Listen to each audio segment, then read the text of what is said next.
Hello दोस्तों, कैसे हैं आप लोग। आई होप आप लोग अच्छे होंगे, स्वस्थ होंगे, मस्त होंगे। चलिए आज आप लोगों के लिए उत्तर प्रदेश शिक्षक पात्रता परीक्षा यूपी टेट 2026 से संबंधित एक महत्वपूर्ण वीडियो लेकर आया हूं, जिसका टॉपिक जो हमारा सब्जेक्ट विषय है ईवीएस है, पर्यावरण। इससे भी 30 क्वेश्चन आते हैं और इस 30 क्वेश्चन से मैं आपको इस तरह से तैयारी करवा देना चाहता हूँ ताकि आपका 30 में से कम 25-26 नंबर तो बन जाए। मेरा यही प्रयास रहेगा और आप लोग बेहतर तैयारी कर रहे हैं और मेरी ये आशा है कि मेरी इस वीडियो से आप लोग बहुत कुछ नया सीखने को मिलेगा। मैं इस वीडियो में अपने बताता रहता हूँ कि अगर कोई हम प्रश्न पढ़ रहे हैं तो केवल उसे प्रश्न पढ़कर केवल उत्तर की जाँच हमें इस प्रकार से करनी है कि ताकि हमारा उत्तर निकल कर सामने आ जाए। तो चलिए देर न करते हुए अपने टॉपिक पर चलते हैं। जैसा मेरा पहला ये प्रश्न आपकी स्क्रीन के सामने दिख रहा है कि जो समाज की बुनियादी इकाई किसे माना जाता है। ठीक, तो आपका क्या है, स्कूल को, परिवार को, मोहल्ला को, धर्म को। तो अब देखिए दोस्तों, जो आपका ये टॉपिक है, स्कूल तो हो ही नहीं सकता क्योंकि ये आपका समाज में आता है, लेकिन बुनियादी पूछ रहा है इकाई क्या है उसकी। ठीक है, बुनियादी। तो स्कूल नहीं रहेगा, आपका परिवार रहेगा कि मोहल्ला रहेगा कि धर्म रहेगा। अब देखिए धर्म भी नहीं रहेगा क्योंकि ये तो जाति से संबंधित आ गया, धर्म जाति से बनेगा नहीं। अब मोहल्ला क्या है, मोहल्ला भी नहीं होगा। क्यों? आपका होगा क्या, ऑप्शन नंबर बी होगा, परिवार। ठीक, क्योंकि आपका कई परिवार मिलकर एक मोहल्ला बनाते हैं, कई मोहल्ला मिलकर एक गांव बनाते हैं। तो आपको इस प्रकार से आपको क्वेश्चन को एलिमिनेट करना है ताकि हमारा क्या सही ऑप्शन आए वही निकल कर आए। तो हम अपनी वीडियो में बताते रहते हैं कि जो सबसे पहले जो गलत उत्तर हो सकता है पहले उसे काट दीजिए। तो जो जब उत्तर गलत वाला काट देंगे तो उत्तर जो आपके सामने बचेगा वो क्या बचेगा, सही वाला। ठीक, तो चलिए हम फिर और आगे जब बढ़ते हैं। आपका एक दूसरा प्रश्न है कि एकल परिवार से क्या तात्पर्य है। ठीक, एकल परिवार से क्या तात्पर्य है। तो ऑप्शन ए है वर्ष 1950 के बाद बना परिवार। फिर बी है परिवार जिसमें माता पिता और उनके बच्चे हों। ऑप्शन सी है संपूर्ण परिवार जिसमें बच्चे, उनके माता पिता और दादा दादी हों। केवल पति पत्नी। ऑप्शन डी है केवल पति पत्नी। तो क्या होगा दोस्तों, बताइए आप लोग, कमेंट करिए इसमें अपने जैसे क्या हो सकता है इसका। चलिए ठीक, बताते हैं। देखिए एकल परिवार क्या है। तो परिवार की जो पहले है कि परिवार कई प्रकार के होते हैं। एकल परिवार होता है, ठीक, आपका संयुक्त परिवार होता है, आदर्श परिवार होता है। ठीक, तो आपका परिवार के भी कई प्रकार होते हैं। तो इसमें देखिए हमें अब उत्तर क्या नहीं हो सकता है इस पर विचार करना है। ठीक, तो आप ईवीएस का एक पढ़ेंगे तो उसमें एक परिवार सब्जेक्ट है, इसमें आप पढ़ेंगे। तो अब देखिए क्या है कि केवल पति पत्नी से परिवार तो बनता नहीं है। तो केवल देखो शब्द आ गया पहले पहले हम कहते हैं कि जहाँ पे आपको नकारात्मक चीज़ें उत्तर में दिखती है पहले उस ऑप्शन को ही काट दीजिए। तो केवल आ गया तो केवल तो कट गया आपका। ठीक, संपूर्ण परिवार जिसमें बच्चे, उनके माता पिता और दादा दादी रहते हैं। तो देखिए इसमें तो एक तरह से आपका सही हो सकता है, लेकिन आप जब परिवार वाला टॉपिक पढ़ेंगे तो उसमें आता है कि जब उसमें दादा दादी शामिल हो जाते हैं तो उन्हें क्या बोलते हैं, संयुक्त परिवार बोलते हैं। ठीक, आपका संयुक्त परिवार बोलते हैं, उन्हें एकल परिवार नहीं बोलेंगे। एकल परिवार की परिभाषा क्या है हमारी, कि जिसमें परिवार में माता पिता हो और उनके बच्चे हो। ठीक, तो हमारा क्या कहलाता है कि एकल परिवार। ठीक, तो एकल परिवार देखिए अभी फिलहाल में फैमिली आईडी बन रही थी सभी लोगों की। तो उसमें क्या है, परिवार आईडी बन रहा था, उसमें क्या था कि वो माता पिता और उसके बच्चे हों तो उसकी फैमिली आईडी बन रही थी। तो आपका इस हिसाब से देखा जाए तो ऑप्शन जो बी है ये सही है, जिसमें माता पिता उनके बच्चे हों। ठीक, और बाकी ये 1950 के बाद बना परिवार ये गलत हो जाएगा, क्योंकि क्या उसके बाद उसके पहले बच्चे नहीं थे, उसके माता पिता नहीं थे, तो ये तो गलत हो गया, यानी बी आपका आंसर सही हो जाएगा। ठीक, फिर हम अगले क्वेश्चन पे चलते हैं, तीसरे क्वेश्चन पे। ये तीसरा क्वेश्चन हमारा ये है कि शारदा अधिनियम एक्ट का संबंध किससे है। बाल विवाह, दहेज प्रथा, बाल श्रम, अनिवार्य शिक्षा। ठीक, तो अब देखिए हमारा प्रश्न शारदा अधिनियम। तो अब कुछ चीज़ें होती हैं हमें जो पढ़ना चाहिए थ्योरी में, तो हम आपको इस वीडियो के माध्यम से, ऑप्शन के माध्यम से ही बता देंगे कि ये किसका क्या होता है, और इससे संबंधित जो क्वेश्चन जितने संभावित बन सकते हैं दोस्तों वो भी हम आपको बता देंगे। बस आप मेरे इस आवाज़ को सुनिए और साथ में नोट्स बनाते चलिए, जो मैं जो बोल रहा हूँ उसको आप नोट्स कर लीजिए ताकि जब मैं प्रश्न इससे संबंधित करूँ तो आप बता सकें। ठीक, तो पहले शारदा अधिनियम क्या है, किससे संबंधित है। जो शारदा अधिनियम है ये बाल विवाह निरोधक अधिनियम बना था।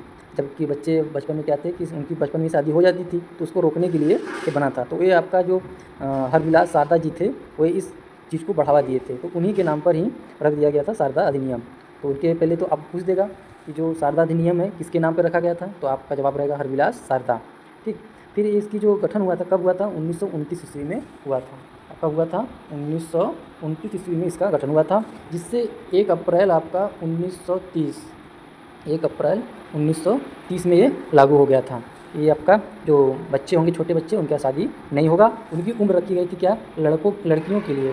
ठीक, लड़कियों के लिए कितना रखा गया था, 14 वर्ष, और लड़कों के लिए, जो लड़कों के लिए क्या रखा गया था आपका 18 वर्ष। ठीक, 18 वर्ष। तो आपका इसमें क्या था, ये जो है लड़कियों के लिए 14 वर्ष, लड़कों के लिए 18 वर्ष रखा गया था कि इस उम्र के जब बच्चे हो जाएंगे तभी इनका विवाह किया जाना चाहिए। ठीक, तो अब इसमें क्या था कि संशोधन भी हुए थे। ठीक, इसमें संशोधन हुए थे, कब हुआ था आपका 1978 में। 1978 में इसमें संशोधन हुए कि ये जो मानक बना गया है ये भी आपका सही नहीं है। इसमें संशोधन हो गया तब क्या रखा गया, तब रखा गया कि लड़कियों के लिए 18 साल होना चाहिए, लड़कों के लिए 21 साल का होना चाहिए। ठीक, तो अब फिर आपका क्या ये भी पूछ सकता है कि शारदा अधिनियम क्या है, संशोधन कब हुआ था, तो आपका जवाब आएगा 1978 में संशोधन हुआ था। तो उस समय कितने आयु को वर्ग रखा गया था कि लड़का कितने का रहेगा, लड़की कितने का रहेगा, तो लड़की जो रहेगी 18 वर्ष की, लड़का जो रहेगा 21 वर्ष का रहेगा। क्योंकि जो शारदा अधिनियम था इसमें आपका कई कमियाँ थी और कानून उसमें बड़े लचीले थे, तो इसलिए इसको समाप्त कर दिया गया। जो इस अधिनियम को इस समय क्या है, ये समाप्त है। ठीक, लेकिन पहल उसी समय से ही थी, इसलिए हमने पढ़ना होता है कि काफ़ी इसी के पहल पे ही आगे काम हुआ। तो ये कब हुआ, बंद हुआ था 2006 में ये बंद हो गया। ठीक, इसी नियम को समाप्त कर दिया गया और इसके स्थान पे क्या लिया गया, बाल विवाह निषेध अधिनियम। ठीक, तो उसको लाया गया। अब पूरे संपूर्ण भारत में वही लागू है, बाल विवाह निषेध। ठीक, तो अब हमारे इस बताने से समझ गए होंगे कि किससे संबंधित है, यानी कि बाल विवाह से संबंधित है। ठीक, अब फिर हमारा अगले प्रश्न पे चलते हैं। अगला प्रश्न हमारा है कि एक परिवार एक इकाई होता है जिसमें माँ, पिता और उनके 2 बच्चे होते हैं, यह कथन। अब के इसके ऑप्शन मैं आपको दिखा दूँ, 4 ऑप्शन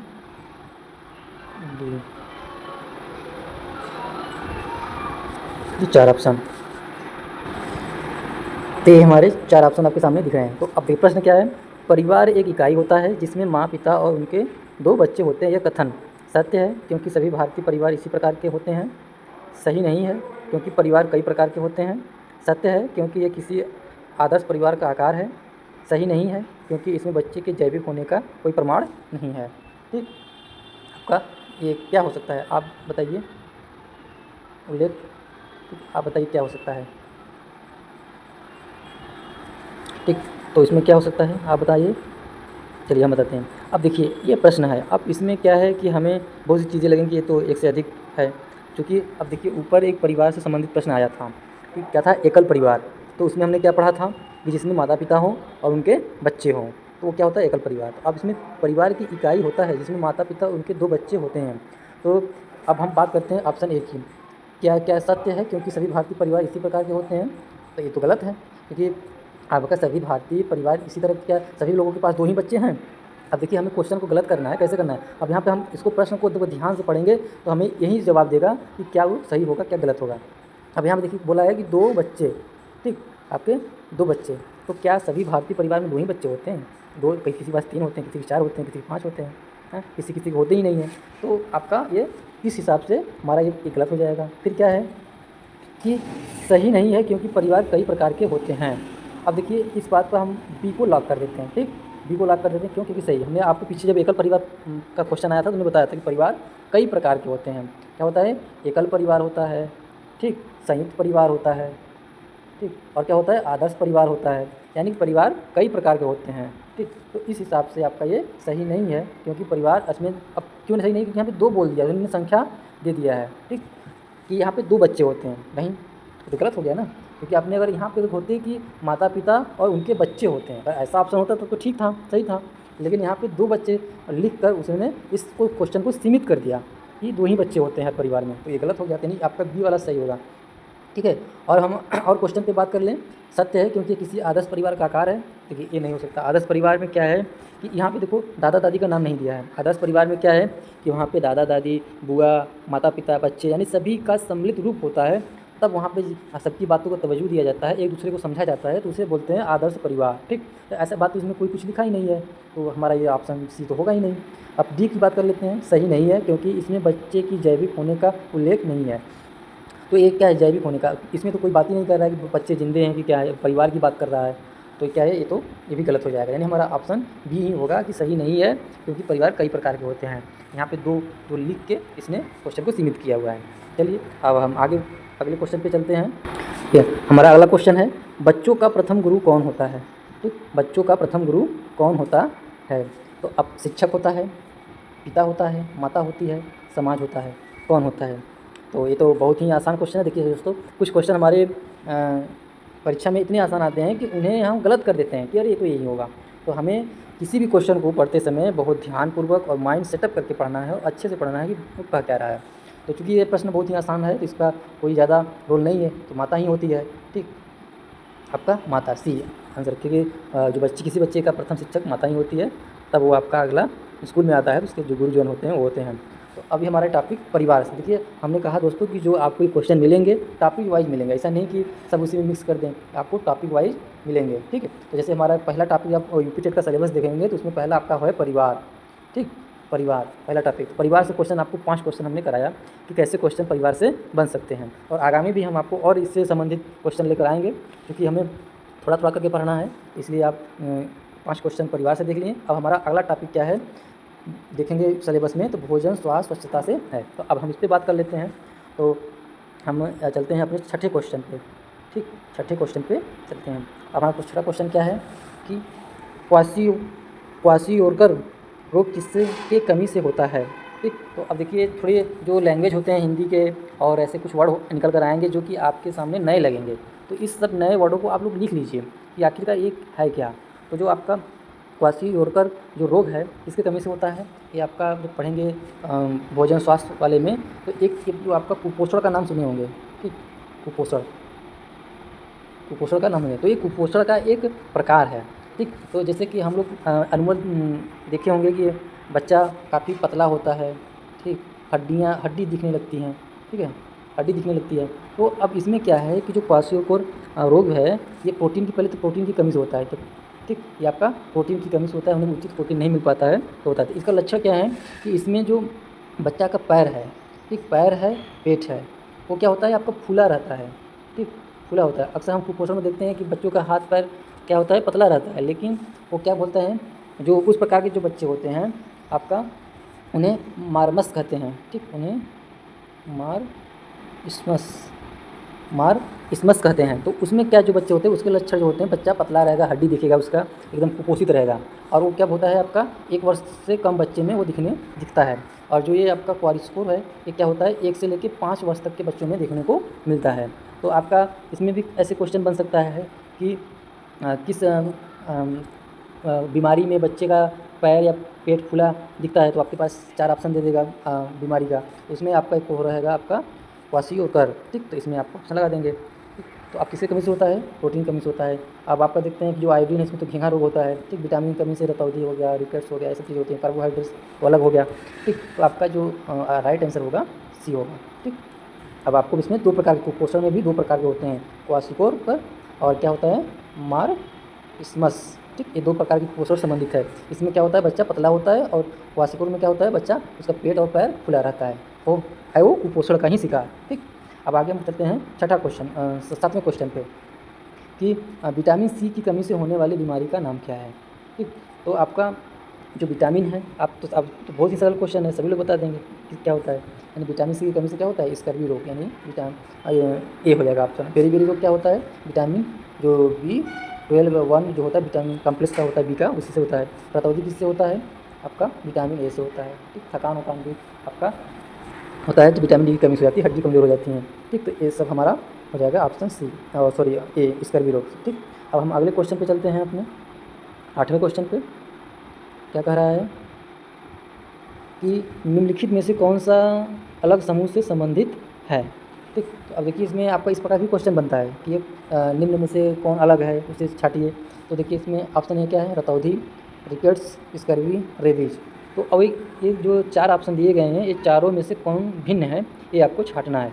तो देखिए बात करिए रतौंधी, तो रतौंधी क्या है यानी विटामिन ए की कमी से होने वाला जो रोग है। ठीक, आपका रिकेट्स रोग क्या है यानी सूखा रोग, यानी ये भी विटामिन डी की कमी से होने वाला रोग है। स्कर्वी रोग किससे होता है विटामिन सी की कमी से होने वाला रोग है। रेबीज क्या है एक वायरस है जो कुत्ते के काटने से होता है। ठीक, जो कुत्ते के काटने से होता है, तो अलग हो गया। देखिए अब बाकी जो आपके रतौंधी, रिकेट्स, स्कर्वी है क्या विटामिन से संबंधित होने वाले बीमारी हैं, लेकिन जो रेबीज है आपका ये क्या है कुत्ते के काटने से होता है और वायरस से होता है। ठीक, तो यही हमारा अलग होगा, यानी राइट आंसर डी हो जाएगा। ठीक, राइट आंसर डी हो जाएगा। ठीक, अब फिर हम अगले 9वें क्वेश्चन पे चलते हैं अपने। तो दूध को पाश्चुरीकृत कैसे किया जाता है। तो अब देखिए दूध पाश्चुरीकरण क्या है, यानी कि एक निश्चित ताप पर क्या है दूध को गर्म किया जाता है और उसको स्टोर किया जाता है ताकि दूध में हानिकारक जो जीवाणु कीटाणु हैं वो पनपे ना और दूध ज़्यादा समय तक सुरक्षित रहे खाने योग्य। ठीक, तो ये हो गया इसी प्रक्रिया को पाश्चीकरण कहते हैं। नहीं, दूध को एक निश्चित ताप पर निश्चित समय के लिए गर्म किया जाता है जिसमें उसमें जीवाणु मर जाएं और अधिक समय के लिए स्टोर किया जा सके। ठीक, तो अब वो क्या है, कौन सा ऑप्शन सही होगा? ऑप्शन ए 100 सेल्सियस पर 15 मिनट के लिए, ऑप्शन बी 90 सेल्सियस पर 5 मिनट के लिए, ऑप्शन सी 71 सेल्सियस पर 15 सेकंड के लिए, या 62 सेल्सियस पर 32 मिनट के लिए, डी 62 सेल्सियस पर 5 सेकंड के लिए। तो अब इसमें कौन सा सही है? तो जब आप उसमें पढ़ेंगे तो उसमें जो ऑप्शन आएगा आपका सी निकल कर आएगा, यानी कि जो दूध को है 71 सेल्सियस पर 15 सेकंड के लिए गर्म किया जाता है या 62 सेल्सियस पर 32 मिनट के लिए गर्म किया जाता है। इसमें 2 स्टेज होते हैं, एक होता है लो टेम्परेचर, हाई टेम्परेचर। अब देखिए जो है ये क्या है, हाई टेम्परेचर पे गर्म किया जाता है 15 मिनट के लिए और लो टेम्परेचर पे गर्म किया जाता है 32 मिनट के लिए। तो इसमें भी पाश्चीकरण में 2 तरीके से होते हैं, हाई टेम्परेचर और लो टेम्परेचर। तो इसमें दोनों दे दिया है, यानी इसमें यही सही है। ठीक, तो अब फिर हम चलते हैं अगले क्वेश्चन पे। तो हमारा अगला क्वेश्चन है कि मच्छरों के काटने से कौन से रोग होते हैं? अब तो ये तो बहुत ही आसान क्वेश्चन है, आप तो लोग फट से बता देंगे, तो फट देने कमेंट करिए हम कि कौन सा आंसर होगा। तो अब देखिए, हैजा, पेचिस, टाइफाइड, ऑप्शन बी है malaria, dengue, chikungunya, option C है tetanus, dengue, malaria, option D है मलेरिया, खसरा, चेचक। ठीक, तो कौन सा है? तो अब देखिए इसमें मच्छरों के लिए पूछा है, तो पहले अब हम ऑप्शन काटना चाहेंगे। देखो हैजा, पेचिस, जो टाइफाइड है, ये क्या है? ये तो आपके दूषित जल पीने से, खाने से होता है, यानी खान पान से होता है, यानी ये तो ऐसे ही कट गया। ठीक, मलेरिया, डेंगू, चिकनगुनिया, यानी इसमें देखिए क्या है, सब मच्छरों से संबंधित बीमारी हैं, यानी ऑप्शन बी हमारा सही हो जाएगा। ठीक, ऑप्शन बी सही हो जाएगा। अब देखते हैं टिटनेस, डेंगू, मलेरिया। तो देखिए डेंगू मलेरिया इसमें तो है ऑप्शन में, लेकिन टिटनेस नहीं होता है, यानी ये ऑप्शन गलत हो गया। मलेरिया, खसरा, चेचक, देखिए मलेरिया तो है, लेकिन जो खसरा है, चेचक है, किससे होता है? आपके वायरस से होते हैं। ठीक, और ये क्या है? त्वचा संबंधित रोग हैं, तो इसलिए ये ऑप्शन भी कट जाएगा और ये ऑप्शन भी कट जाएगा। तो हमारे पास बचा कौन? यही बी ऑप्शन बचा। ठीक, अब अगले क्वेश्चन पर हम चलते हैं। ये अगला क्वेश्चन हमारे सामने है, भारत में स्वच्छ भारत अभियान की शुरुआत कब हुई थी? तो सभी लोग जानते हैं, तो कुछ चीज़ें होती हैं, फैक्ट चीज़ें होती हैं कि हमें वही याद रहेगा, उसमें कुछ बताने योग्य होता ही नहीं है। जैसे 2 अक्टूबर हमारा जो आंसर आएगा 2 अक्टूबर 2014 में हुआ था। ठीक, आपका स्वच्छ भारत अभियान शुरुआत। और आपका फिर 12 क्वेश्चन कौन सा है? जल जनित रोग कौन सा है? जल जनित रोग कौन सा है? तो ऑप्शन ए है अतिसार, बी है छोटी माता, सी है रक्त अल्पता, ऑप्शन डी है मस्तिष्क ज्वर। तो अब इसमें कौन सा आंसर सही होगा, आप लोग बताइए, कमेंट करिए जल्द से। ठीक, तो अब देखिए जल जनित रोग बोल रहा है, तो हम सभी क्वेश्चन को हटाएं कि आखिर कौन सा निकल कर आएगा हमारे सामने। देखिए अतिसार, क्या है आपका? अतिसार बीमारी। ठीक, ये आपका जल जनित बीमारी हो जाएगी। ठीक, क्यों? क्योंकि जो छोटी माता है ये वायरस का कारण होता है। ठीक, जो एक आपका वेरिसेला जोस्टर वायरस होता है, उसके संक्रमण से होता है। और रक्तदाब क्या, खून की कमी है, यानी इसमें जिसमें आपका आयरन की कमी हो जाता है, विटामिन आपका B1, B12 कमी हो जाती है, तो उसमें क्या होती है, अब आयरन है या फिर आयरन की कमी हो जाती है, तो क्या है, खून की कमी हो जाती है। ठीक, और जो मस्तिष्क ज्वर है क्या है, ये भी क्या है, एक प्रकार का वायरस से होता है, जो जापानी इंसेफ्लाइटिस वायरस से होता है। यानी ये सब तो क्या हो गया, आपके वायरस से होने वाले हैं। ठीक है, बाकी जो अतिसार है ये क्या है, ये जल से होता है, दूषित जल संबंधित बीमारी है। ठीक, तो यानी ऑप्शन हमारा हो जाएगा ये सही आंसर। ठीक, फिर हम अगला क्वेश्चन पे चलते हैं। 13 क्वेश्चन चलते हैं। चावल को पॉलिश करने पर कौन सा विटामिन नष्ट हो जाता है? ठीक, तो अब देखिए जो चावल है, आप लोग पॉलिश करवा के अच्छा स्वस्थ चीना चावल खाना पसंद करते हैं, लेकिन वो हमारे लिए बहुत घातक है, लोग समझ नहीं पाते। तो अब उसको जो पॉलिश किया जाता है तो उसमें कौन सा जो विटामिन है ख़त्म हो जाता है? तो देखिए पहले एस्कॉर्बिक अम्ल क्या है आपका? एस्कॉर्बिक अम्ल क्या है, ये किसका नाम है, पहले पता होना चाहिए। ठीक, जो ये क्या होते हैं, एस्कॉर्बिक अम्ल क्या है, विटामिन सी का नाम है, और जो क्या है, जल में घुलनशील है। और कैल्सीफेरॉल ये किसका नाम है? तो ये आपका है विटामिन डी का नाम। ठीक, थायमिन किसका नाम है? विटामिन B1 ठीक का नाम है। और रेटिनॉल किसका नाम है, यानी कि ए। तो ए क्या है, मतलब विटामिन ए का रासायनिक नाम रेटिनॉल है, और विटामिन B1 का रासायनिक नाम थायमिन है। कैल्सीफेरॉल यानी विटामिन डी जो है उसका कैल्सीफेरॉल नाम है रासायनिक नाम, और जो एस्कॉर्बिक अम्ल है विटामिन सी का नाम है। तो अब इसमें पूछा है विटामिन कौन सा नष्ट हो जाता है, तो अब देखिए जो विटामिन सी है तो खट्टे फलों में पाया जाता है, तो चावल खट्टा होता है नहीं, यानी इस प्रकार से ये ऑप्शन कट जाएगा। ठीक, और रेटिनॉल जो विटामिन ए है वो कहाँ पाया जाता है, ये आपका गाजर में पाया जाता है, हरी सब्जियों में पाया जाता है, तो क्या चावल हरी सब्जी है नहीं, तो यानी ये भी कट जाएगा। ठीक, विटामिन B1 यानी कि हमारा सी और बी पे हमारा क्वेश्चन लॉक होगा कि यानी इसमें कौन सा सही होगा। तो अब जो देखिए डी, इसमें क्या है अब जो डी है, डी किससे किया जाता है, आपका वो कार्बोहाइड्रेट पाया जाता है, ठीक, चावल में, तो उसमें जो पालिश किया जाता है तो जो आपका विटामिन डी है इसी का नष्ट हो जाता है, ठीक। और जो बी है ये क्या है, मछलियों के तेल में पाए जाते हैं और इस चीज़ों में पाई जाती है, लेकिन हम जो बता रहे हैं आपको कि इसका जो क्वेश्चन है आप पढ़ेंगे, जो एनसीईआरटी का बुक है उसमें दिया हुआ है कि जो कैल्सीफेरॉल यानी विटामिन डी का नष्ट हो जाता है चावल की पालिश करने पर, ठीक। अगला क्वेश्चन हमारा क्या है, आयोडीन की कमी से कौन सा रोग होता है। तो अब देखिए इसमें क्या है, ऑप्शन बी, मधुमेह हो जाता है, घेंघा हो जाता है, स्कर्वी हो जाता है, रिकेट्स हो जाता है, ठीक। तो अब इस बहुत ही सरल क्वेश्चन है, यानी घेंघा रोग, यानी बी, हमारा ऑप्शन बी हो जाएगा, घेंघा रोग हो जाता है। तो मधु किसके होता है, इंसुलिन की कमी से मधुमेह हो जाता है, ठीक। स्कर्वी विटामिन सी कमी से हो जाता है, रिकेट्स रोग विटामिन डी कमी से हो जाता है। तो बचा को हमारा घेंघा, आयोडीन की कमी से घेंघा रोग हो जाता है। अब फिर हम चलते हैं अगले क्वेश्चन पे। हमारा अगला क्वेश्चन है कि मिड डे मील योजना एमडीएम भारत में कब शुरू हुआ था, ठीक। तो जो मिड डे मील योजना थी कब शुरू हुआ था, 1995 में शुरू हुआ था, 2001 में शुरू हुआ था, 2004 में हुआ था, 2010 में हुआ था। तो सभी लोगों को पता है कि 1995 में भारत में शुरू हुआ था, कहाँ से, तमिलनाडु से, ठीक है, तमिलनाडु से शुरू हुआ था, ठीक। तो अब कभी ये फिर पूछ दिया जाता है कि मिड डे मील की शुरुआत कहाँ से हुई थी, तो याद रखिएगा तमिलनाडु से हुई थी। कब हुई थी, 1995, ठीक। अब फिर अगले टॉपिक हम चलते हैं। देखिए हमारा जो टॉपिक था कि स्वास्थ्य, पहले तो परिवार से था, स्वास्थ्य से था, अब देखिए आवास से आ गया। आप देखिए देखेंगे यूपी टेट का सिलेबस, तो उसमें आपको देखिए टॉपिक विषयवार हमने ये क्वेश्चन करा रहे हैं ताकि आपका जो सिलेबस है वो कवर हो जाए, ठीक। तो आप अपने सिलेबस के अनुसार यहाँ पे वीडियो को पढ़ेंगे, एमसी कुछ क्वेश्चन, तो आप अपने धैर्य बना के आप मेरे वीडियो को देखिए और उस जिस अप्रोच से मैं बता रहा हूँ कि कैसे क्वेश्चन को गलत करके काट के हटाना है, सही क्वेश्चन लाना है और क्या रणनीति बनानी है अपने एग्ज़ाम हॉल में, उस चीज़ों को आप ध्यान से देखिए। तो चलिए आवाज़ से संबंधित क्वेश्चन देख लेते हैं कि लद्दाख के लोग अपने घरों की निचली मंजिल का उपयोग किस लिए करते हैं, ठीक। अब किस लिए करते हैं, खाना पकाने के लिए करते हैं, मेहमानों को के लिए करते हैं, सामान के लिए और औजारों के लिए करते हैं, ऑप्शन डी है सोने के लिए करते हैं, ठीक। तो अब देखिए जो चीज़ें हम लोग नहीं पढ़े होते हैं तो उसमें किसके लिए, मेहमानों के लिए होगा, सोने के लिए होगा, कि सामान के लिए, जानवर खाना पकाने किसके लिए होता है। तो इसमें आपको कुछ चीज़ें थ्योरी पढ़नी है, नहीं तो आपको मैं इसी एमसीक्यू क्वेश्चन के तहत ही बता देता हूँ कि क्या होगा। जैसे उसकी लद्दाख है, ठीक है, ये लद्दाख कहाँ है, जम्मू कश्मीर में, वहाँ प्रदेश कैसा है, ठंडा प्रदेश है, ठीक है। तो अब वहाँ पे जो लोग घर बनाते होंगे तो क्या है कि अब क्या बोलते हैं, ठंडा इलाका है, ठीक। तो अब वहाँ पे क्या है, निचले हिस्से में अगर रहेंगे तो उन्हें ठंड का ज़्यादा रहेगा, थोड़ा सा ऊपर रहेंगे तापमान मेंटेन रहता है, लोग रह लेते हैं। तो जो निचली हिस्सा है वहाँ पे लोग क्या करते हैं, सामान को रखने के लिए करते हैं, ठीक, सामान और जानवरों को पालते हैं और वो अपने ऊपर रहते हैं, ठीक। यानी ऑप्शन जो सी है ये हमारा सही हो जाएगा, ठीक। अब फिर हम अगले क्वेश्चन पे चलते हैं। है इग्लू किसका आवास है, जो इग्लू है किसका आवास है, तो ये भी बहुत सरल है। इग्लू क्या है, बर्फ़ जहाँ पे घर बनाए जाते हैं, बर्फ़ के घर को ही इग्लू कहते हैं। तो क्या है, उनको क्या, वहाँ के रहने वालों को क्या कहते हैं, इस्किमो, ठीक, क्या कहते हैं, इस्किमो। और जो भील क्या है, भील एक जनजाति है जो राजस्थान और मध्य प्रदेश में पाए जाते हैं। संस्थाल क्या है, ये भी एक प्रकार की जनजाति हैं जो पहाड़ी इलाकों में पाए जाते हैं, ठीक है।